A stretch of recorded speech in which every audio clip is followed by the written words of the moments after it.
Hey, Shalom, brother Iraq. I'm to you with another video. All praises to Yahweh, Bahashem, Yahweh Shai, Bahashem, Rakakwadash. Double honors to the apostles and the elders of Great Millstone for teaching us the 100% truth according to the Bible and who rule well. And a double shalom to all you Akim and you Aqua, those are hopeful elect seeking for salvation. So yeah, I want to do a quick video here. Just a little update on what's going on, with the U.S. and these other nations. And recently in the news, this comes from RT News, Kathleen Johnstone, which I believe is an editor or writer for RT News. It says the U.S. again bombs nations on the other side of the world in the name of self-defense.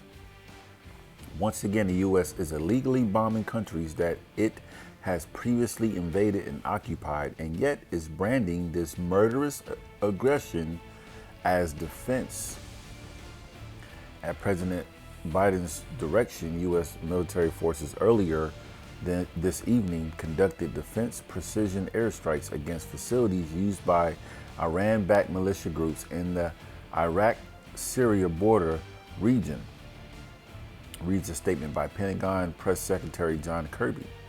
The targets were selected because these facilities are utilized by Iran-backed militias that are engaged in unmanned aerial vehicle attacks against U.S. personnel and facilities in Iraq. Specifically, the U.S. strikes targeted operational and weapons storage facilities at two locations in Syria and one location in Iraq, both of which lie close to the border between those countries, he continued. And I read another article which I believe some people died from these airstrikes, but I'm not 100% sure on that. Now, America, Babylon the Great, very prideful nation of people, the Edomites, they're very contradicting. They have the most intelligent weapons, but no other nations can have them, right? All right, and they use that as an excuse to make an attack on these other nations, man.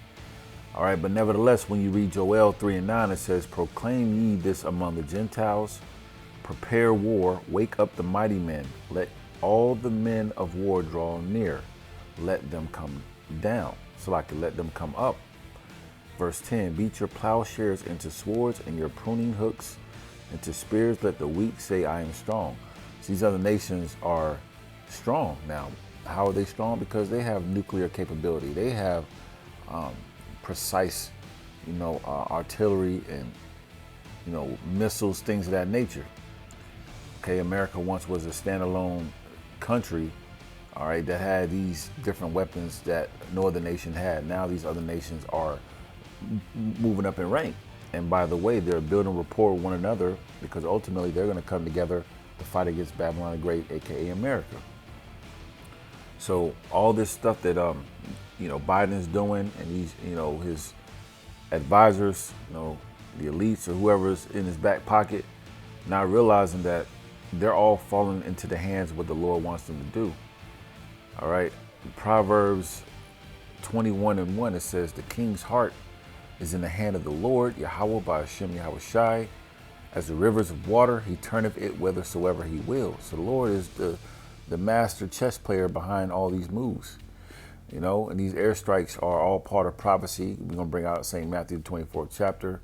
All right, and another precept, and we're going to close out. But nevertheless, the Lord is controlling the minds of these leaders. Now, the scriptures say, what does it say? It says, man's goings is of the Lord. How then does a man understand his own way? So the Lord is controlling the thoughts and minds of these leaders to do these different things that's ultimately building tensions between these nations. Okay, so again, Proverbs 21:1, "The king's heart is in the hands of the Lord. As the rivers of water, he turneth it whithersoever he will." Now, Lord Yahushua spoke about these things when he was on the scene. All right, some of the signs to look for in the end times, and we're seeing them clearly. All right, St. Matthew 24:3, and I'm going to read through it. It says, "And as he sat upon the Mount of Olives, the disciples came unto him privately, saying, Tell us, when shall these things be? And what shall be the sign of thy coming and of the end of the world?" The end of the world means the end of an age, end of a rulership, the end of these Edomites' rulership. The disciples asked Yahushua, And Yahushua said, verse 4, and Yahushua answered and said unto them, take heed that no man deceive you. Verse 5, for many shall come in my name, saying, I am Hamashiach, and shall deceive many. And that's what's going on now.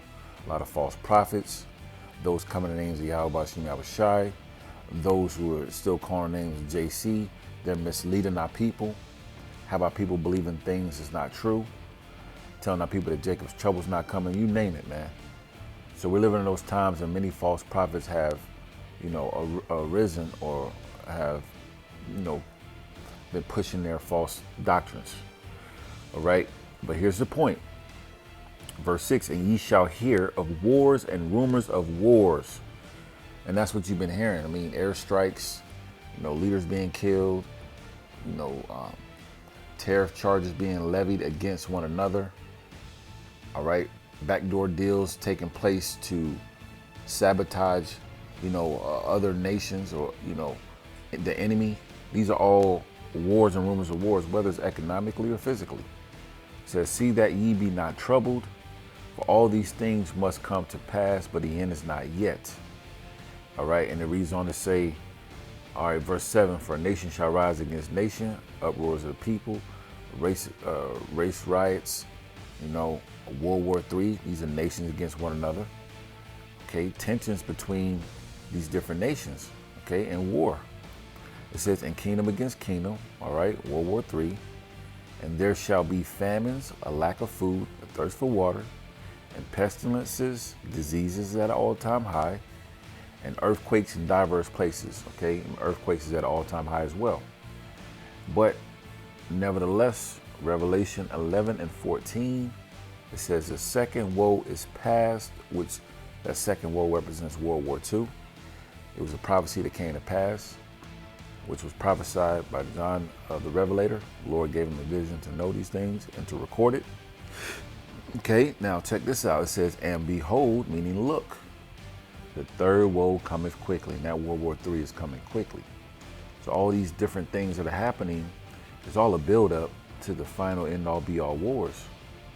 Okay, and this is going to be when Yahushua arrives as World War III is taking place.